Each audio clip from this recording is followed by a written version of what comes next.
Queremos dar por iniciado el seminario en dos minutitos, nada más para asegurarnos que ya todo esté bien. Sí, perfecto.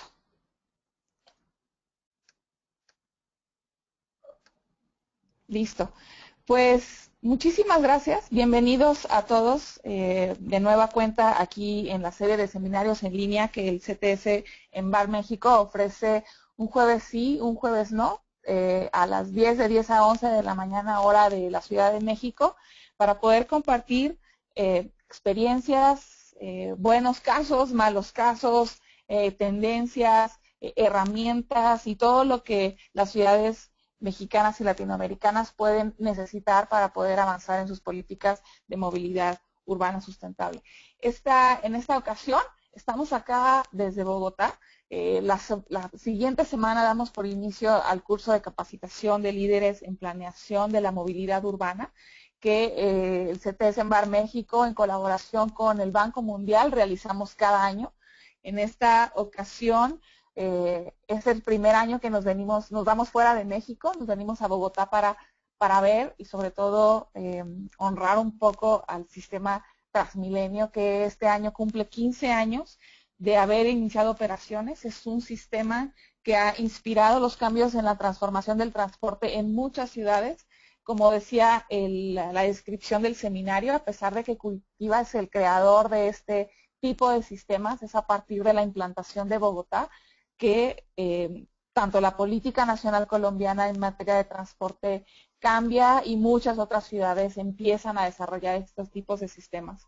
Son 15 años que esto sucedió, desde 99, 2000, desde el 2000 sobre todo.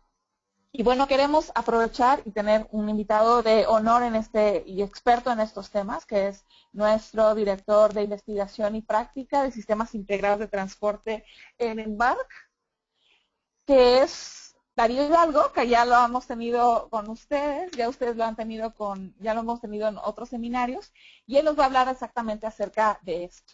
¿Qué es lo que está pasando en el transporte en Latinoamérica? El transporte público está generando tendencia desde Latinoamérica gracias a las transformaciones de Curitiba y Bogotá, pero también ellos tienen ciertos problemas y las prácticas que se han replicado, pues también se han replicado con ciertos problemas o con nuevas innovaciones. ¿Qué es lo que está pasando y hacia dónde vamos? Eso es lo que queremos ver ahora. Entonces, sin más, le damos la bienvenida y las gracias a Darío por ayudarnos en esto. Y bueno, nos dejamos con él. No sé si Darío ya creo que tienes el sonido activado para poder tomar el control. Sí, muy buenos días, bienvenidos. Realmente es un placer poderlos acompañar nuevamente en los seminarios en línea.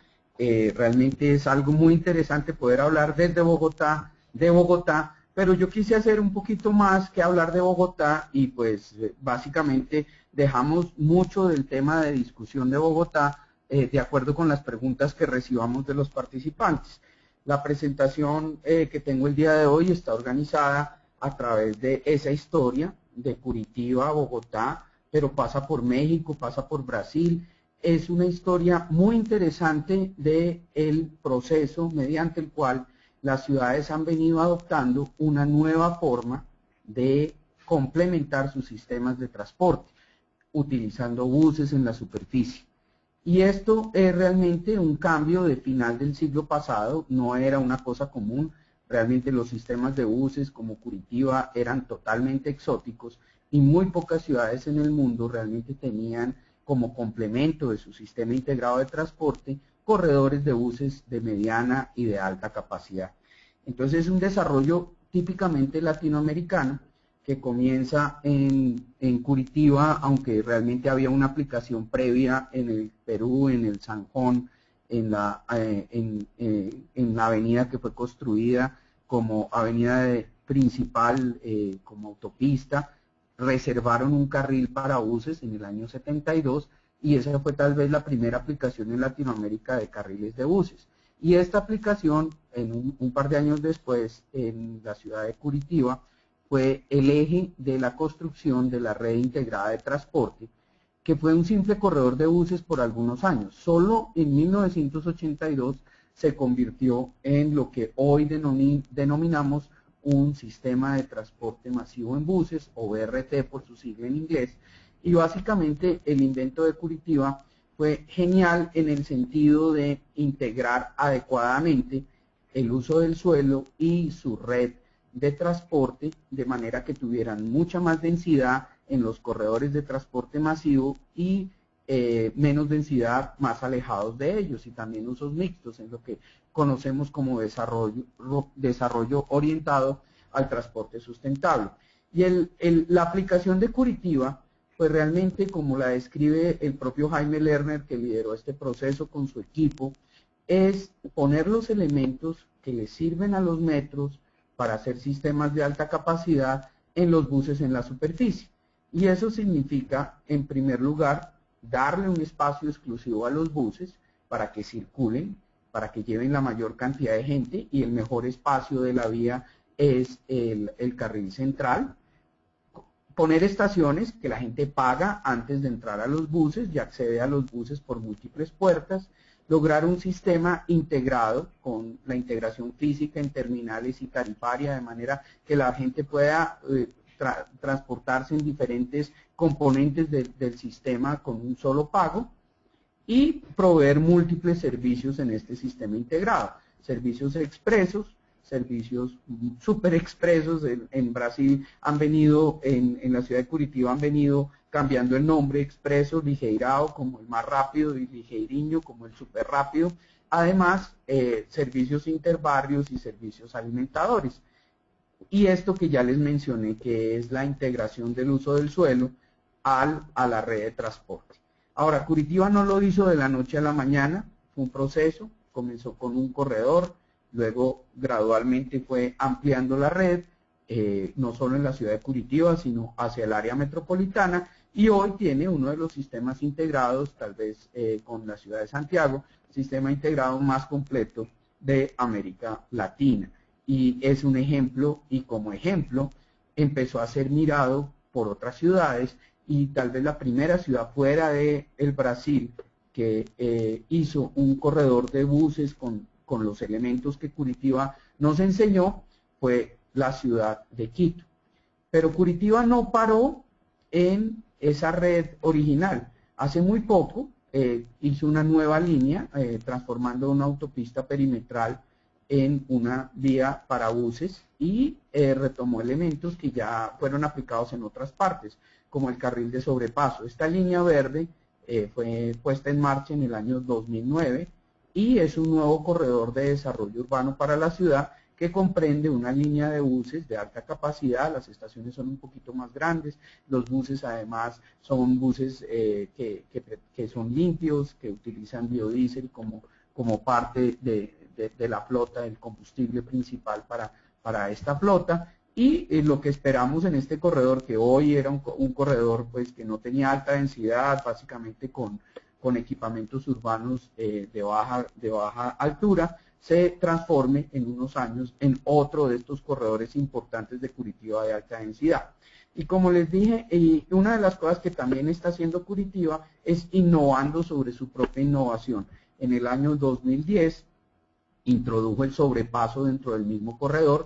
Antes los corredores eran solo de un carril por sentido, entonces tenían una capacidad limitada hasta 13.000 pasajeros hora por sentido, y en el año 2010 hicieron una ampliación en el corredor original de Boqueirao y generaron sobrepaso, de manera que con estos sobrepasos la ciudad de Curitiba ya puede mover cerca de 22.000 pasajeros hora por sentido en estos corredores. Es decir, logró multiplicar la capacidad sobre la misma infraestructura con un elemento que es el sobrepaso de los buses en las estaciones.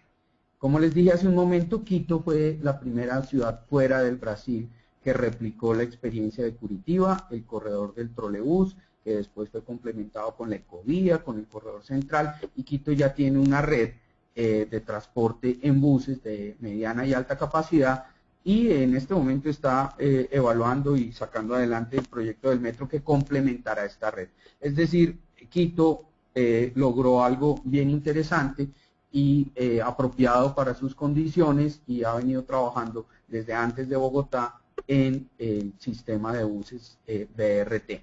En el caso de Quito, el primer corredor fue con trolebuses, lo cual es muy consistente con las características de respeto de su centro histórico, que fue el primer centro histórico declarado como Patrimonio de la Humanidad. Y luego de Quito, con estas experiencias de Curitiba en Brasil y de Quito en el Ecuador, la administración de Bogotá, como parte de un gran plan que no solo comprendía la realización de estos corredores de transporte masivo, sino también una gran prioridad y recuperación de espacio público para el uso de peatones, la promoción de la bicicleta y la reducción del uso del vehículo particular a través de medidas de impuestos adicionales. Se aumentó el impuesto a los combustibles y se prohibió el estacionamiento en la vía y se generó una prohibición para que los autos no parquearan sobre las aceras, sobre las banquetas. Y uno de los elementos más importantes de esta estrategia integral de movilidad fue la implantación del sistema Transmilenio, que empezó su operación en el año 2000. Y lo que hace Bogotá es hacer Curitiba, pero en esteroides. ¿Por qué digo esto? Porque realmente lo que necesitaba Bogotá para las condiciones de una ciudad mucho más grande que Curitiba era un corredor de alta capacidad.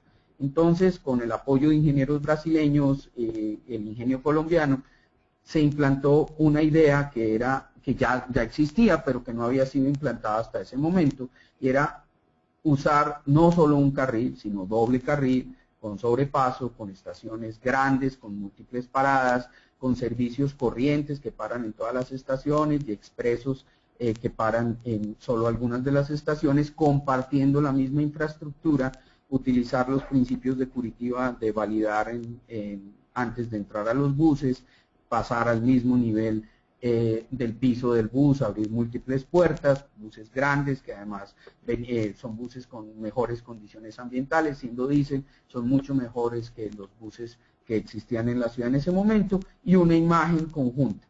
Con esto Bogotá logra algo que no se había logrado en sistemas de buses hasta el momento, y es una capacidad hasta de 48.000 pasajeros hora por dirección con velocidad comercial de 26 kilómetros hora.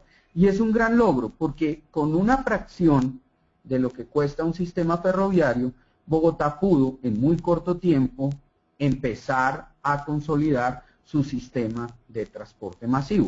No quiere decir que Bogotá no deba hacer otros componentes, pero gracias a Transmilenio Bogotá comenzó a tener transporte masivo, y al principio fue un sistema que fue excepcional en términos de la recepción que le dieron los usuarios, por la calidad del servicio que prestaba, por la velocidad comercial, por la limpieza de las estaciones, por la cultura que se generó alrededor del sistema. Esto hizo que la ciudad no solo hiciera este corredor inicial de la avenida Caracas y con su extensión en la calle 80 y luego hacia la autopista norte, un total de 40 kilómetros que fue el plan inicial, sino que se planteara un gran plan de largo plazo para 388 kilómetros que debería ser construido entre el año 99 y el año 2016 para que en el momento en que estuviera este gran sistema completo moviera 7 millones de pasajeros día. Esto fue la aprobación que le dio el gobierno nacional para apoyar a la ciudad de Bogotá, y la ciudad de Bogotá comenzó las siguientes administraciones: Santana Mocus, Luis Garzón, Samuel Moreno y ahora la administración de Gustavo Petro, han venido ejecutando este plan, pero no al ritmo que se planteó originalmente. El plan de 388 kilómetros se quedó hasta el momento tenemos 108 kilómetros, es bastante importante, pero no es la ambición que tenía la ciudad en el cambio de milenio. Este sistema mueve hoy 2.4 millones de pasajeros cada día, es una red integrada en la cual los buses pueden pasar de una troncal a otra, que tienen servicios de alimentación. Entonces, en este sentido, el sistema de transporte masivo de Bogotá ya se convirtió a lo largo de este periodo de 15 años desde su inicio en la principal forma de movilidad de los bogotanos. 40% del total de viajes en Bogotá se realizan en este sistema de transporte masivo, que incluye los alimentadores y los servicios troncales. Y las características del sistema pues las podemos ver en esta figura. El sistema recorre la ciudad por múltiples de sus avenidas. Esta, por ejemplo, es la autopista norte, en el sector norte de la ciudad. Básicamente es una autopista que, como la mayoría de las autopistas urbanas, está muy trancada por exceso de vehículos, porque siempre que se construyen carriles adicionales llegan vehículos adicionales, pero la circulación de los buses en el corredor central y las estaciones grandes permiten que este corredor, los usuarios que realmente se mueven rápidamente en esta vía, sean los usuarios de Transmilenio y no los usuarios del vehículo particular. Otro corredor, la Norte Quito Sur, que hace parte de la fase 2 del sistema, con las mismas características. Se construyeron incluso con los recursos del sistema carriles para poder dar más capacidad a los autos, pero esos carriles están totalmente copados, y si uno ve la comparación de cuánta gente se mueve en los carriles de autos con cuánta gente se mueve en los carriles de buses, pues ve claramente que el mejor uso del espacio es el espacio del transporte masivo. En todos esos autos se mueven mucho menos que en uno de los 3 buses que alcanzamos a ver en la foto. Es decir, es la manera más efectiva de multiplicar la capacidad de un corredor, es dársela al transporte masivo, en este caso a los buses. Pero el corredor no solo requiere estas vías amplias en el centro de la ciudad, también recorren los buses en una zona de vías angostas. Este es el eje ambiental, que aún opera con buses en los periodos de mayor demanda, en los periodos punta, pero no opera durante el resto del día por una decisión de la administración del distrito. Este corredor pues es un corredor angosto en donde solo hay espacio para peatones, bicicletas y los buses del transporte masivo. El sistema ha seguido siendo extendido, ya estamos en la fase 3, que fue completada hace un par de años. Este es el corredor, parte de los corredores de la fase 3. Vemos que tiene una infraestructura especial para la movilidad de las personas en los buses, las estaciones tratando de ser estaciones con calidad para estas condiciones, y en el corredor de la avenida 26, cerca al aeropuerto El Dorado en Bogotá, hay una gran terminal de integración, que esta es la foto de los días en los cuales estaba siendo inaugurada hace un par de años. Esta troncal 26 pues es un eje bastante importante hacia el occidente de la ciudad, y recientemente ha sido complementada porque la ciudad adoptó una decisión de no solo operar los buses en las troncales, sino también operar alguna parte de la flota en corredores normales. Esta es la última extensión de las troncales hacia la comunidad de Soacha, en el suroccidente de la ciudad. Realmente ha sido una oportunidad grande para los habitantes de este sector, que son una población mayoritaria de ingresos menores, que tener un acceso al sistema de transporte masivo de la ciudad. Esto ha sido como una mezcla de bendición. Los usuarios tienen una gran ventaja con este corredor, pero este corredor muy rápidamente se saturó, porque la capacidad esperada hace 13 años fue superada por la realidad de la necesidad de uso de transporte por esta comunidad. Recientemente, como les estaba diciendo, Bogotá implantó una innovación en el sistema de transporte masivo, y fue usar buses duales, buses con puertas en ambos lados, que pueden operar sobre el lado de la banqueta de la acera y en el corredor troncal sobre el lado izquierdo con la plataforma alta. Estos buses adoptados en la ciudad de Bogotá además son de mejor tecnología, son buses híbridos que generan menor consumo de combustible y menores emisiones, y la implantación de estos buses duales, de los cuales hay en este momento 5 rutas en operación, ha sido un éxito bastante importante en mejora de la movilidad en un corredor histórico de la ciudad, que es la carrera séptima, que es tal vez el corredor donde más proyectos han existido y menos realizaciones. Esto por lo menos mejoró la operación, y estos buses operan sobre este corredor de la carrera séptima con un carril prioritario, no un carril exclusivo como el resto de las troncales, sino un carril prioritario del lado derecho, y ha permitido una mejora sustancial, como digo, en la movilidad en este corredor conectado con el resto. Como resultado del Transmilenio en Bogotá, que recibió apoyo nacional directo para la financiación de infraestructura un 56% del total de los costos, el gobierno nacional planteó una política nacional para apoyar a otras ciudades del país en sistemas integrados de transporte en una primera etapa y más recientemente en sistemas estratégicos de transporte para ciudades intermedias. El resultado es que ya seis conurbaciones urbanas en Colombia cuentan con transporte masivo en buses, hay en Pereira, en Cali, en Barranquilla, en Bucaramanga, incluso un corredor que complementa el metro de Medellín. Y esto ha seguido avanzando y hoy ya tenemos más de 595 kilómetros. La meta está en el 595 kilómetros en Colombia, ya está cumpliendo en un 81%, de los cuales son 208 kilómetros en troncal y otros corredores intermedios como el que opera en la carrera séptima, que básicamente opera en otras ciudades del país, principalmente en Cali. Esto complementa lo que ya tenía Colombia en la ciudad de Medellín, el metro, que es un metro extraordinariamente operado, que también tiene conexiones con cable aéreo, y ya hay dos ciudades en Colombia con cable aéreo, la ciudad de Medellín y la ciudad de Manizales, está en construcción en la ciudad de Cali, como complemento de los sistemas de transporte. Entonces, lo que hizo Bogotá ayudó a muchas otras ciudades del país a avanzar con sistemas de transporte masivo de menor costo y de alto impacto con relación a los sistemas ferroviarios.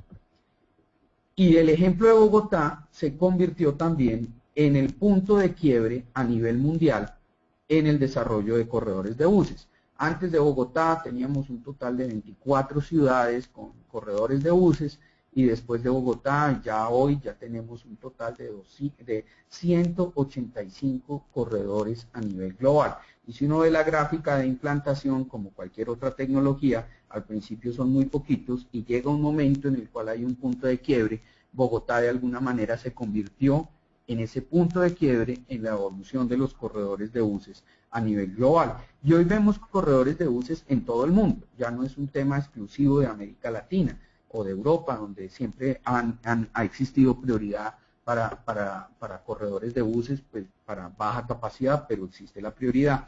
Está creciendo muy rápidamente en China, existen múltiples proyectos también en la India, es decir, este experimento de Curitiba, apropiado para Curitiba, que se extendió a Quito, que se extendió a Bogotá, ahora es parte de sistemas de transporte en todo el mundo. Hay dos que me llaman a mí mucho la atención. Son el sistema de Estambul, Turquía, que tiene un total de 52 kilómetros, mueve cerca de 800.000 pasajeros día, es totalmente en autopista y se convirtió en la mejor manera de moverse porque la autopista básicamente no se mueve, mientras los buses van a velocidades comerciales cercanas a los 42 kilómetros por hora. Y otro extraordinario sistema, una adaptación muy interesante en la ciudad de Guangzhou, en China, que es tal vez el BRT más productivo del mundo, que realmente es un BRT de servicios directos. Es decir, los buses operan en los barrios, luego entran al corredor de buses y luego vuelven a seguir a los barrios, eliminando la necesidad de transbordo. Pero para eso, pues Guangzhou tiene estaciones realmente grandes que tienen múltiples puntos de parada para que todos estos servicios puedan operar. Realmente fue una organización de un corredor que ya tenía muchos buses funcionando en caos, con la organización que le trajo el BRT, ha logrado unos desempeños realmente muy importantes, capacidades cercanas a 30.000 pasajeros hora, velocidades comerciales por encima de los 25 kilómetros hora y una productividad realmente muy alta.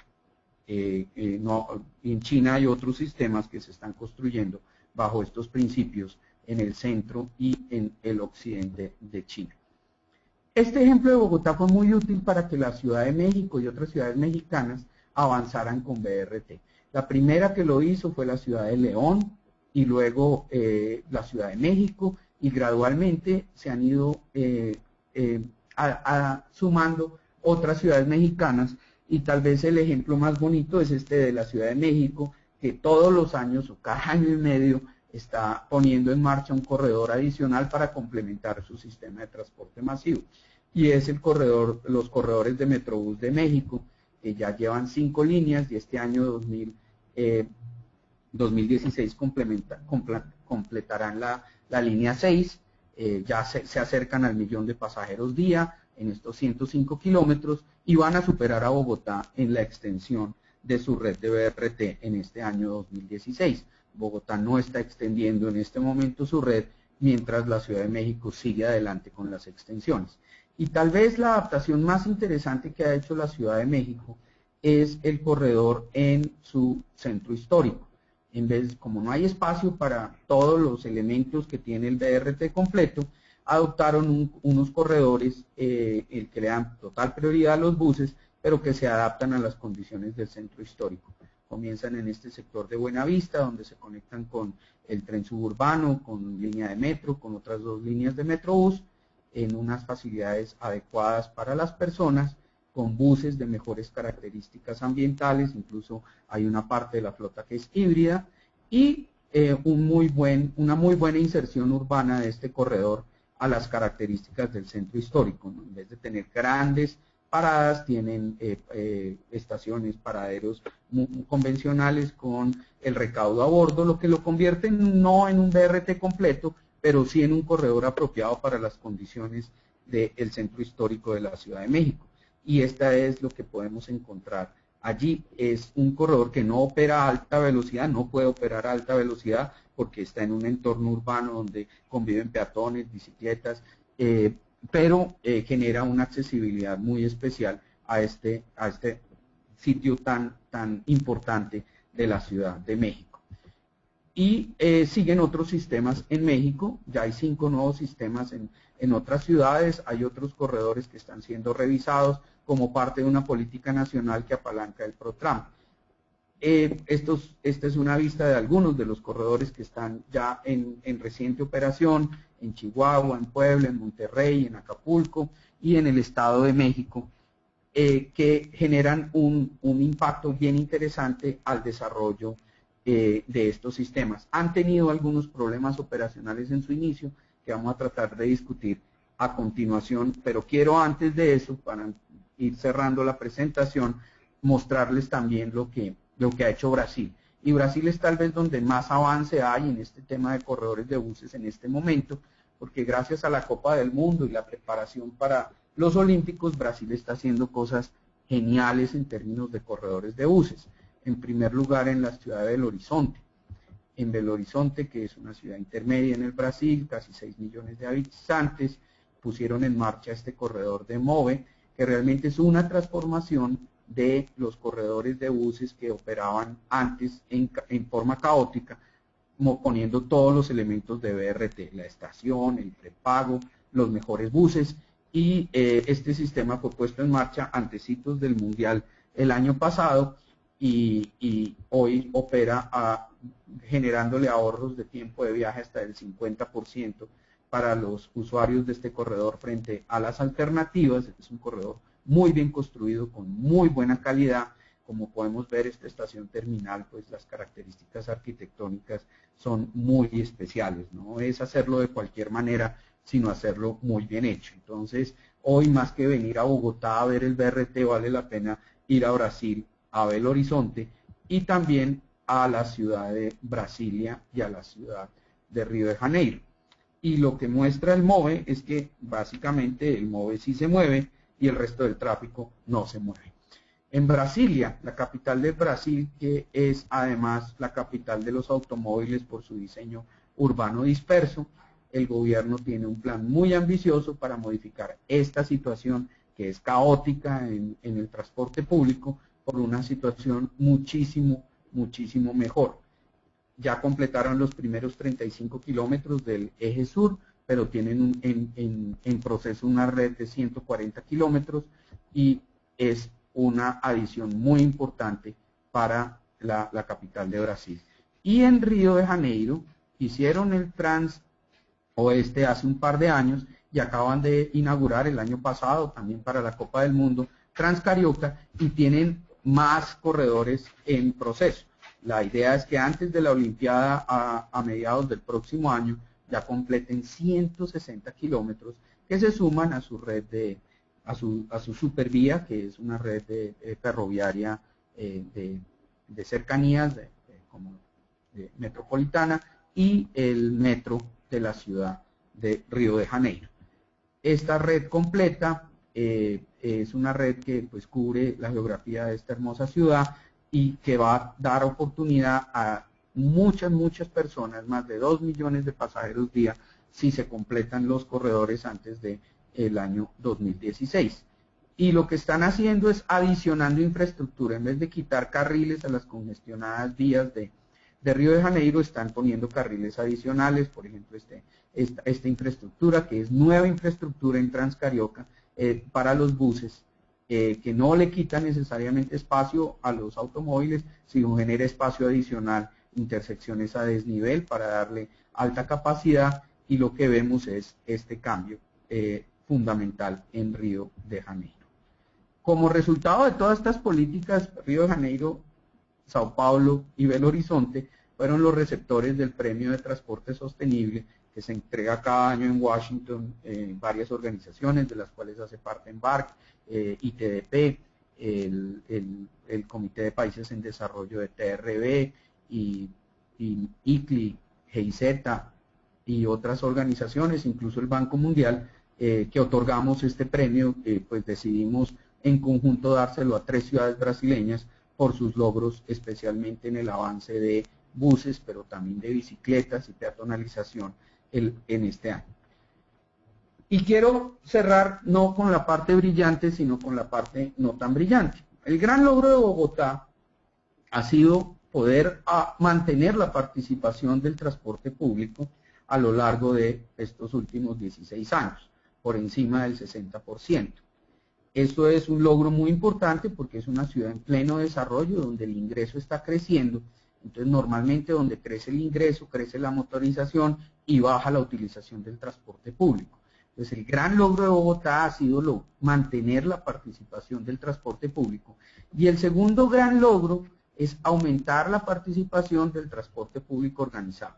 Transmilenio, según la encuesta de Bogotá Cómo Vamos, mueve el 40% en el 2014, y el SITP, que es el otro gran componente y la apuesta grande que está haciendo la ciudad por transporte público, movía en el 2014, cuando se hizo la encuesta de Bogotá Cómo Vamos, ya movía el 7% de los viajes. Esto es un logro y ha sido algo que pues realmente pone a la ciudad en una situación de hemos logrado algo, pero el logro no es completo, porque la calidad del servicio que estamos prestando en Bogotá, y no solo en Bogotá, en otros sistemas de transporte masivo en otras ciudades latinoamericanas, no es una calidad superior, es una calidad regular que está siendo calificada por los usuarios como muy mal. De hecho, el año pasado, en esta misma encuesta de Bogotá Cómo Vamos, el índice de satisfacción bajó a 15%, es decir, solo 15% de los usuarios de Transmilenio encuestados por el programa Bogotá Cómo Vamos expresaron estar satisfechos con el sistema.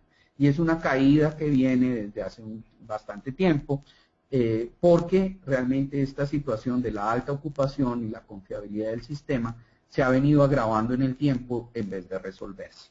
Y ese es el gran reto de nosotros en Bogotá, es recuperar esa calidad con la que comenzamos la operación de Transmilenio, y esto se logra poniéndole otra vez el cariño que le pusimos al principio y también cariño por parte de los usuarios. Hay una situación bastante grave que pues, realmente no es recomendable, y es que ha crecido el número de personas que se cuelan, como decimos en Bogotá, que evaden la tarifa, y es un número ya muy importante de personas que aumentan la necesidad de prestación del servicio, pero que no pagan por él, y es una situación que puede tornarse en una espiral negativa para Bogotá si no es atendida adecuadamente. Cierro la presentación con las principales dificultades de aprendizaje de todo este proceso. La primera gran dificultad es que casi todos estos corredores, inclusive el Transmilenio de Bogotá, se han implantado de una manera muy apresurada para cumplir tiempos políticos. Entonces normalmente no están con todos sus elementos en su lugar en el momento de inicio de operaciones, y generan gran disatisfacción o grandes problemas operacionales en los días iniciales, que son los días en los que debe operar mejor. Para atender esto, Brasil está siendo muy cuidadoso en generar muy bien la operación de los primeros días para que no sea una operación tan problemática. El segundo problema es que le apostamos a una cosa que nos resultó mala, y era que la tarifa cubriera el costo de los buses y la operación. Y esto significa, por definición, una baja calidad de servicio. Entonces, este principio de autosostenibilidad, con el cual comenzamos muy entusiasmados la ejecución de todos estos proyectos, nos ha resultado en menor calidad de la operación y tenemos que revisarlo. ¿Y por qué? Porque pues, el estándar que adoptamos en Colombia y en otras ciudades de los buses articulados para llevar 160 pasajeros, pues realmente ese no es un estándar aceptable, es un estándar incorrecto. No sé exactamente cuál sea el estándar correcto para América Latina, pero definitivamente 7 pasajeros por metro cuadrado no lo es. Y es algo que tenemos que revisar. Mejorar el estándar, por ejemplo, a 5 pasajeros por metro cuadrado, significa aumentos de flota hasta del 30% y significa costos adicionales. Entonces tenemos que conseguir fuentes adicionales para mejorar esa calidad de servicio. Otro problema que hemos sufrido es la calidad de gestión de los entes no ha sido la mejor, hay muchos cambios y al final la gerencia y la gestión de los sistemas, y lo sufrimos un poco aquí en Bogotá, aunque hay un gran esfuerzo por parte del equipo de Transmilenio, pero ese esfuerzo no se ve realmente compensado con mejoras en la calidad del servicio final que se presta a los usuarios. Hay muchas discontinuidades con el ciclo político. Los alcaldes quisieran hacer algo distinto, algo diferente, y no mejorar lo que ya está, y esto genera muchos problemas. Hay un debate permanente con otros modos de transporte masivo, especialmente metro, tren ligero, por seguir adelante con la consecución de recursos, y este debate, en vez de ser propositivo, es paralizante. No se hace nada y nos quedamos en las discusiones de las alternativas. Necesitamos avanzar en integración completa de los sistemas y tenemos que volver a recuperar educación de usuarios y participación comunitaria. Los sistemas que al principio, por ejemplo, en Bogotá o en este momento en Brasil, fueron muy bien recibidos por los usuarios, gradualmente van perdiendo el cariño porque no tienen el cuidado necesario en la operación. Con esto quiero cerrar esta parte y abrir para preguntas. Me excedí un poquito en el tiempo que me había dado Gisela para hacer la presentación, pero espero que haya sido suficientemente clara, pero estoy aquí listo para, en el resto del tiempo que nos queda, responder sus preguntas. Gisela, tú me dices cómo procedemos para las preguntas. Muy bien, muchísimas gracias, Darío. Te voy a leer yo las preguntas que están por acá. Hay muchísimas preguntas, voy a tratar de escoger algunas. ¿Los sistemas de transporte o los corredores de transporte público en Bogotá cuentan con sistemas de gestión de la calidad tipo ISO o cosas así? Sí, es una excelente pregunta. Tanto Transmilenio S.A. como gestora del sistema, como los operadores del sistema, tienen un requerimiento contractual para tener sistemas de aseguramiento de calidad y fueron certificados en tener esos sistemas de aseguramiento de calidad. Eso significa que cumplen procedimientos, que formalmente tienen procesos que están certificados. Pero esto no necesariamente, como en todo sistema de calidad, se refleja al final en la calidad última al usuario. Y eso es en lo que tenemos que trabajar, encontrando formas de mejorar el sistema. Una de las cosas que le pasa a Bogotá es que es víctima, alguien lo dice así, que es víctima de su propio éxito. Es decir, es tan atractiva la velocidad y la confiabilidad del sistema que más gente y más gente quiere usarlo. En ese sentido, lo prefiere a otras alternativas. Pero entre más gente tenemos, pues más deteriorada es la calidad de servicio. Es algo en lo que tenemos que trabajar y es algo que hay un esfuerzo adicional que la ciudad debe hacer por recuperar la calidad en la prestación del servicio. Mencionan de si la red que se mencionaba de los 108 kilómetros son vialidades principales o también las periféricas, un poco en el sentido de que la comparación que se hace también entre México y Bogotá son por troncales, mientras que Bogotá es sistema integrado, entonces la transformación va más allá de la troncal. ¿Cómo es esta comparación? Por interés del tiempo no di una explicación amplia de lo que sí ha significado desde el 2006 el esfuerzo de implantar el sistema integrado de transporte público en la ciudad, que es llevar calidad de servicio a todos los servicios y no solamente los servicios troncales y alimentadores. Entonces, existen 108 kilómetros en vías principales y algunas vías, por ejemplo, el eje ambiental que vimos la foto que accede al centro de la ciudad. El plan era para 388 kilómetros, que es básicamente toda la red vial principal de la ciudad, y de todas maneras en otros corredores operar sistemas de menor capacidad con alguna prioridad, como ya está en la carrera séptima, pero hay proyectos para dar prioridad en otros corredores importantes de la ciudad, en otras vialidades, para que tengan por lo menos prioridad como sobre el carril derecho la utilización de buses. En la séptima, este tema de prioridad en la ciudad de Bogotá ha funcionado relativamente bien. Por supuesto, no es lo mismo que tener una troncal con toda la segregación física del resto del tráfico, pero ha mejorado muchísimo la operatividad del transporte público en ese corredor. Entonces, el sistema integrado pretende estar en todas las avenidas principales de la ciudad, también con acceso en las zonas de los barrios, como acceden hoy los buses alimentadores. Y la expectativa de Bogotá es hacia el final de este año 2016 completar el sistema integrado de transporte público. Ha sido un poco más de tiempo que el previsto originalmente, el sistema debía estar listo hace un par de años, pero implantar un sistema integrado de transporte público es un reto gigantesco y Bogotá está en 2/3 partes de ese reto en este momento. Mencionan bueno, sobre todo si consideras que el Metrobús pudiera llegar a las partes montañosas o las partes que tienen condiciones topológicas más difíciles de llegar.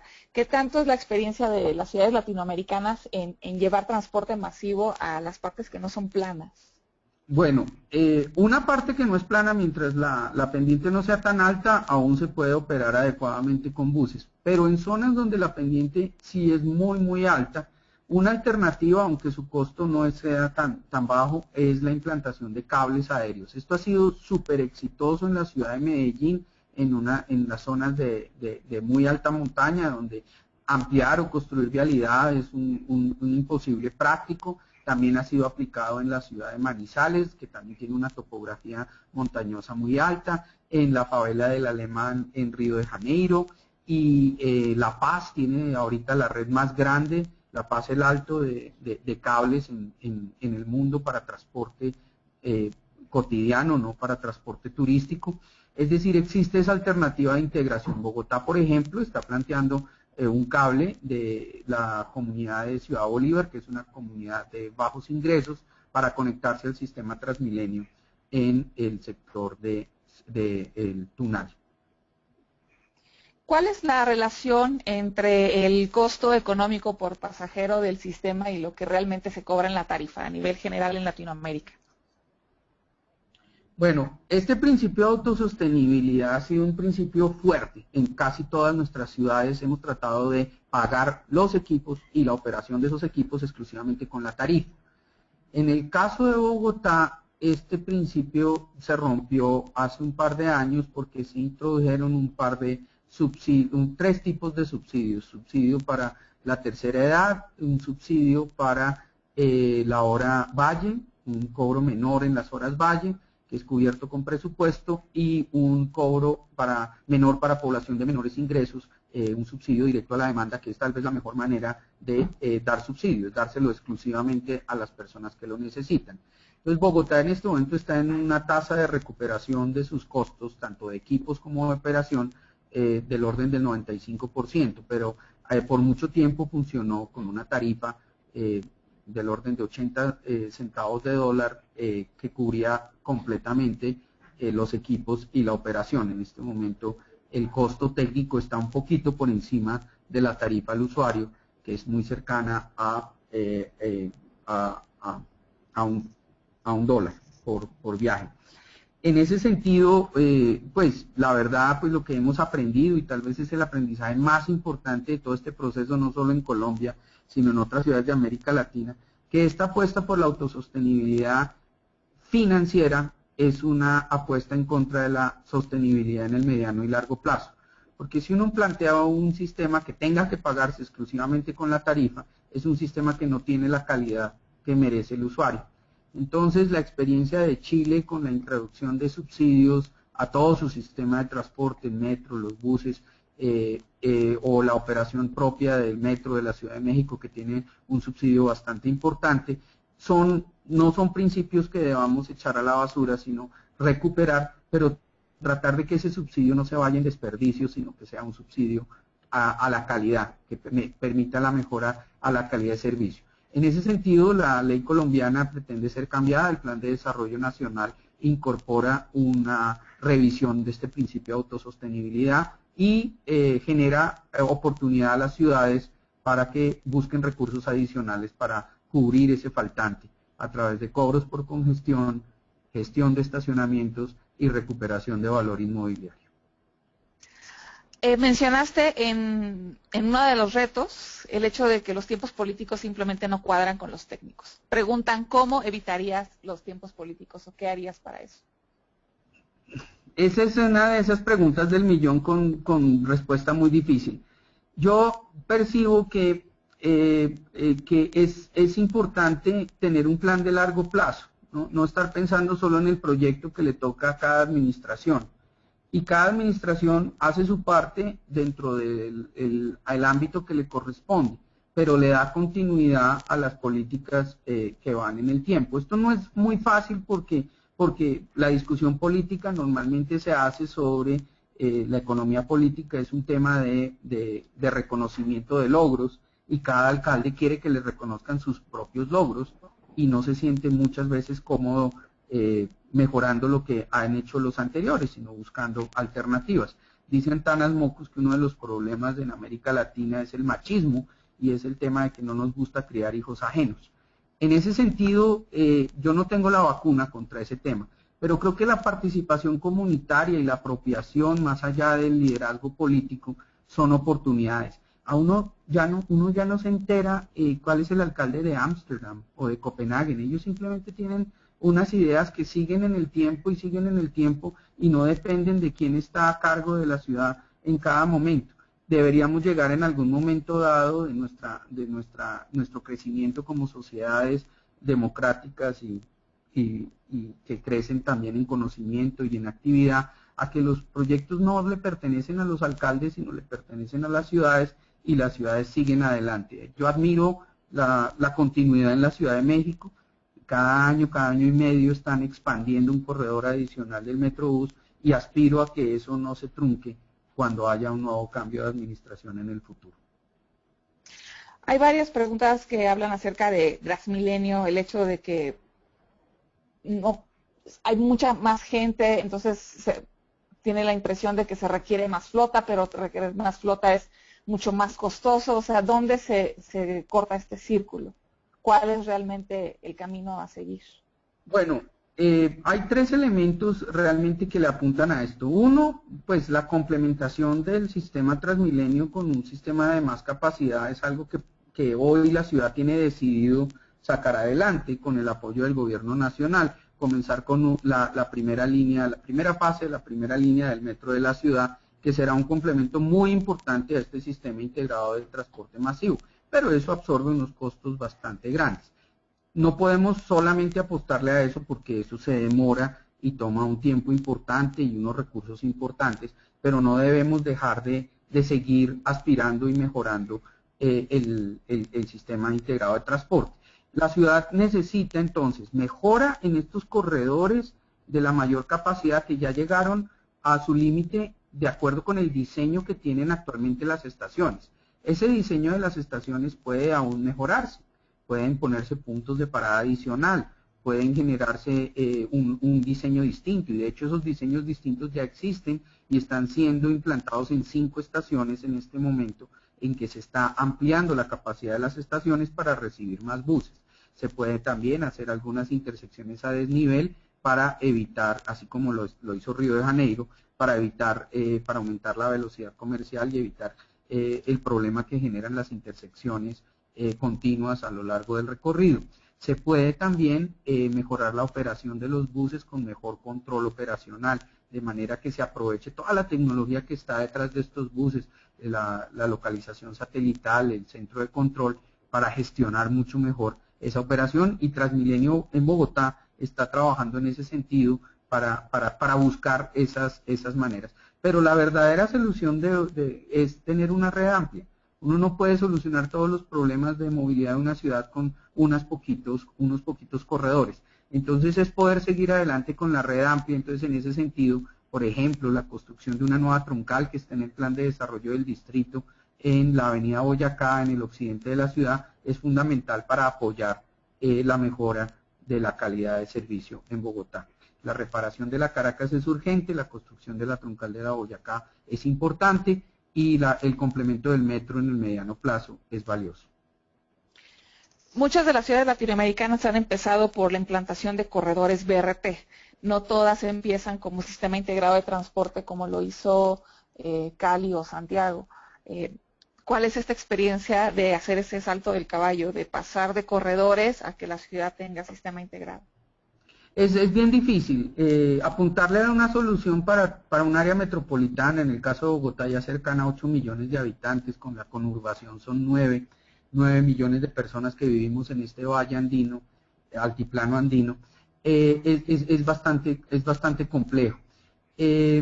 Bogotá le había apostado a este tema de ir por corredor, y los costos empezaron a subir en la fase 2, se multiplicaron mucho en la fase 3. Entonces la ciudad en el año 2006 decidió apostarle a ir por la ciudad completa, organizando la ciudad por cuencas, muy en el modelo de Santiago, pero no hacerlo como Santiago, que lo intentó en un solo día, un Big Bang, que hizo toda la transformación prácticamente en un solo día, y tuvieron muchos problemas por esa implantación tan rápida, sino hacerlo muy gradualmente. Pero lo estamos haciendo en Bogotá y en Cali demasiado gradual, y no estamos viendo que el problema se solucione del todo. Entonces, yo creo que, y hemos propuesto desde la academia en este caso, una alternativa distinta de implantación, que es como una implantación gradual pero muy rápida, que no cubra más de una administración, porque el riesgo de los cambios de administración es altísimo, y buscar eso. Pero lo importante es tener claro que la ciudad no necesita 1, 2, 3 corredores de BRT, sino que necesita un sistema integrado, y que tiene que apostarles al sistema integrado, y que ese sistema integrado incluso puede ser multimodal. No significa que todo se resuelva solo con un tipo de tecnología. En ese sentido, yo aspiro, por ejemplo, que Medellín avance más rápidamente de lo que estamos avanzando aquí en Bogotá con el sistema integrado, pero Medellín también está bastante atrasada, porque ha concentrado todo su esfuerzo en el componente principal, que es el metro, con algunos cables, el Metrobús, unos pocos corredores de BRT, pero toda la integración completa no la vemos tampoco en Medellín. Hay que seguir haciendo este esfuerzo de la integración completa, y tenemos que tener mucho cuidado con el servicio que se le presta a los usuarios, porque corremos el riesgo de poner elementos económicos antes que los elementos de servicio al usuario, y al final no tener muy buena calificación de todo ese esfuerzo que realizamos. ¿Qué papel está jugando en Latinoamérica la movilidad no autorizada, los sistemas de bicicleta o la misma infraestructura para la bicicleta? En México hay mucha discusión acerca que si el Fondo de Infraestructura para Transporte debe de financiar también eso, o cómo lo están haciendo otras ciudades, porque también en algunas ciudades los mismos departamentos o instituciones que se encargan de impulsar una política y la otra son diferentes. Sí, este tema es importantísimo. Pues realmente la presentación la concentré en los corredores de buses, que corresponden a la mayoría de la movilidad de las ciudades. Incluso las ciudades que tienen metro siguen manejando la mayoría de sus viajes en la superficie con los buses en sistemas integrados. Pero el tema de la movilidad no motorizada es sustancial y principal en lograr la sostenibilidad. Y la mejor manera de moverse en forma sostenible es definitivamente la bicicleta, pero para eso necesitamos infraestructura segura, y necesitamos tener claro que esa infraestructura segura puede desplazar carriles de autos para dárselos a las bicis, y tener sitios de estacionamiento donde podamos dejar la bici y después al final del día volver y la bici todavía está allí. Eso es muy importante en nuestras ciudades y complementarlo también con sistemas de préstamo de bicicleta. La verdad, yo siento que pues ya hay unas buenas referencias. La bicicleta recobró un aire muy especial en América Latina, especialmente en los últimos 5 años, a partir del propio activismo de los colectivos de ciclistas y respuestas que algunas administraciones han dado a ese interés de tener una movilidad distinta. Yo admiro, por ejemplo, el sistema Ecobici de la Ciudad de México, que ya va por su 5ª etapa, que al lado de Ecobici también se generan carriles bici para poder transitar de manera segura, pero al mismo tiempo veo que solo el 1%, como bien dice Pedestre el día de hoy en su blog, Rodrigo Díaz, todavía pues está lejos de ser una participación amplia. 1% es todavía muy poquito para las necesidades de movilidad de una ciudad. Bogotá ya tiene el 7% de los viajes en bicicleta, que es básicamente, estamos cerca de ser comparables a los viajes en auto. En ese sentido, eso es un resultado de una política pública que todos los alcaldes a lo largo de estos últimos 16 años han sido proclives al uso de la bicicleta y han hecho algo en favor de la bicicleta, pero al mismo tiempo, desde el lado de la demanda, los usuarios, especialmente la población más joven, impulsando este tema del uso de la bicicleta como un modo de transporte que no solo no contamina, sino que nos da el ejercicio que necesitamos, nos da salud y al final pues estamos en una situación mejor y que incluso para muchos viajes es más rápido que desplazarse en otros modos de transporte. Creo que la bicicleta es una apuesta muy importante para nuestras ciudades en América Latina. Estamos progresando. Este plan de Río no solo es de buses, también es importantísimo en el uso de bicicletas. En Santiago, sin tener infraestructura para bicicletas, creció muchísimo el uso y ahora ya están haciendo una infraestructura para bicicletas de muy alta calidad. La decisión política ya llegó en ese sentido y tenemos que trabajar de manera importante. Y las bicicletas tienen que ser parte de estos sistemas integrados. Las estaciones de los sistemas de buses y de trenes deben tener espacio seguro para las bicis. Se deben poder llevar bicis plegables al interior de los sistemas. Se debe complementar con sistemas de bicis públicas en el otro extremo. Es decir, uno no puede pensar solo en un solo modo. Debe pensar de manera multimodal y la bicicleta es el vehículo del futuro. Hay muchísimas preguntas, pero voy a escoger 2 porque realmente ya se nos terminó el tiempo, 2 que un poco concentran varias. Hay preguntas acerca de capacidad, si hay ciudades que han implementado con niveles de capacidad de menos de 5 pasajeros por metro cuadrado. Hay preguntas acerca de tecnología, de costos, de operación, de sistemas. Pero bueno, una pregunta interesante sobre todo que engloba varias cosas es, si una ciudad no tiene voluntad política para hacer un BRT, eventualmente puede aspirar a un BRT, y esto es porque muchas veces pensamos que la transformación va exclusivamente a través del BRT. El BRT es un medio, no es un fin, y no puede ser la política última de ninguna administración en movilidad. Es un componente de los sistemas integrados que incluyen múltiples modos y múltiples alternativas. Lo que nos da el BRT, que es algo fenomenal y por eso la explosión de BRTs en la última década, en los últimos 15 años, es que podemos generar muy alta capacidad a un costo relativamente bajo y con tiempos de ejecución muy prontos. Y esto es lo que nos gusta más, pues les gusta más a las personas que ejercen el poder ver de principio a fin un proyecto. Entonces, los BRT se han convertido en una herramienta para impulsar la movilidad sostenible porque son algo que en la economía política pueden funcionar. Un alcalde puede ver desde su inicio hasta su finalización un proyecto si se dedica y es juicioso y aplicado y además tiene un equipo técnico a su alrededor y le pone los recursos a la preparación y a la ejecución de los proyectos, puede ver un proyecto de principio a fin y esto es muy atractivo para unos tomadores de decisión. Pero uno no puede solo pensar en el BRT como lo último. Hay un momento en que la capacidad del BRT pues, es limitada. Nosotros ya llegamos a 48.000 pasajeros hora aquí en Bogotá y eso es apretaditos. Río de Janeiro está apuntándole en el corredor Transbrasil, que esperan inaugurar el próximo año, a 60.000 pasajeros hora por sentido. Son estaciones muy grandes, todas las intersecciones a desnivel, y pues hay alternativas para eso. Bueno, ya me voy por encima de 50, 60.000 pasajeros, pues tiene sentido una línea ferroviaria que aumente esa capacidad. Lo que sí rompimos en términos de la tradición de la planeación del transporte, que nos llega más de Europa y de Estados Unidos, es que antes nos decían que con 10.000 pasajeros hora ya era necesario un metro. Pues no se necesita el metro, se necesita el metro por encima de 50.000, no por encima de 10.000. Y eso nos permite técnicamente ayudar de una manera importante a la movilidad de las ciudades. Ahora, en términos de decisión política, pues sí, esto depende hoy en nuestras ciudades latinoamericanas de la decisión de la persona que elegimos para que rija los destinos de la ciudad. Pero es insuficiente con tener la decisión política, es suficiente con tener voluntad. Insisto muchísimo en que es necesario tener equipos técnicos orientados a los resultados que conviertan esa voluntad política en realidad.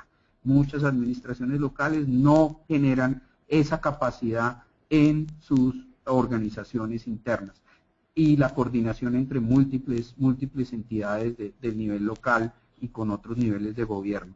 Y el tercer elemento es que esto cuesta, esto no es que salga gratis, ya hay que conseguir los recursos y hay que sacar adelante la financiación de los proyectos, y ahora con el tema de calidad inclusive un poquito más, porque ya es insuficiente con hacer la infraestructura y dejar que la tarifa pague los buses, es necesario buscar fuentes alternativas.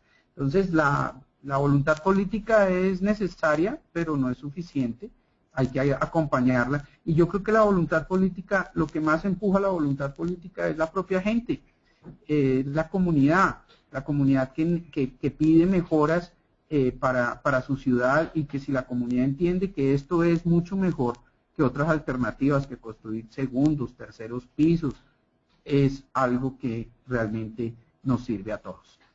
Tenemos material de referencia que podemos compartir con los participantes en este webinar, en el cual podemos dar datos técnicos, costos, impactos. Pueden visitar nuestra página web, tanto en el CTS Embark México como en WRI, en Embark en Washington, www.embark.org, y ahí hay material que puede dar respuesta a estas inquietudes sobre costos, impactos, y pues realmente invito a los participantes a utilizarlo. Y quiero cerrar, pues no sé si haya otra pregunta antes de cerrar. Y ya no sé. Sí, nada más algunas palabras que nos puedas decir. Es importante la visión política, tener buenos políticos, sobre todo buenos técnicos. Unas palabras en cuanto al papel de los transportadores actuales, de los operadores actuales, que deben de transformarse. Muchas ciudades también como Bogotá todavía siguen teniendo transporte que compite con las troncales.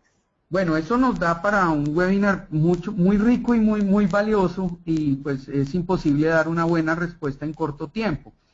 Pero la apuesta que se ha venido logrando y que hemos visto que funciona es una apuesta de inclusión, es decir, de tratar de trabajar en la transformación de los transportistas existentes en nuevas empresas con una nueva visión, que no es una visión del día a día, sino una visión de mediano y largo plazo, que les permita crecer, que les permita generar empleos dignos y ser parte de la economía formal. El problema del transportista tradicional en Bogotá, en La Paz, en Lima, antes en Santiago, es que es una economía muy informal, una economía que no hace parte, donde los empleos no son empleos dignos, donde los recursos son muchísimos recursos, pero están totalmente dispersos.